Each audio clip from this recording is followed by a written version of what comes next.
Good evening. My name is Adrian J. Galindo, and I will be presenting type of legal business organizations for my BA 113 class. Let's get into it. What we'll be covering today is these three main points: small businesses and the pros and cons of sole proprietorship, LLCs and the pros and cons of forming one, corporations and the pros and cons of forming one.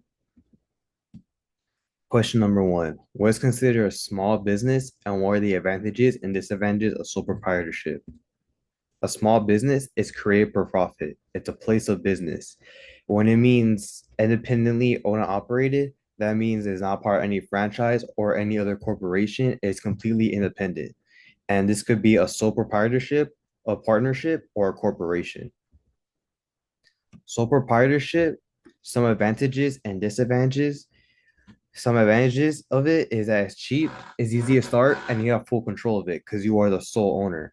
And you also get tax benefits. Some disadvantages that you get no liability protection. If someone sues your business as the sole owner, you yourself is getting sued. So if you lose a lawsuit and you cannot pay it with any assets from your business, then people can come after your personal assets. And it's harder to build business credit. And it could be audited if a higher earner. So you could be potentially paying more taxes. Question number two. What is considered a limited liability company, an LLC, and what are the advantages and disadvantages of forming one? And I'll be breaking this question into two parts. Number one, what is a limited liability company?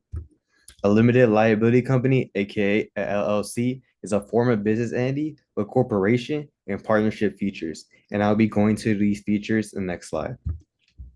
Pros is limited liability.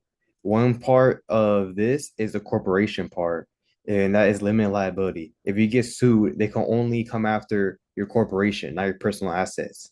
And the partnership part is that you get taxed once as personal income. You do not get taxed twice. And it's easier to start compared to a corporation. And I'll be going over that in a little bit. And some cons is that if a member leaves, the LLC could dissolve. It could lead to dissolution unless prior to the leaving, you guys create an agreement. And you also have to pay fees as well. What is considered a corporation and what are the advantages and disadvantages of forming one? And I'll be breaking this into two parts as well. Number one, what is considered a corporation? Corporation is a business and legal entity separated from its owners. What this means is that if someone or a lawyer sues you, then that means they can only go after your business, not your personal assets, unless it breaks the corporate veil.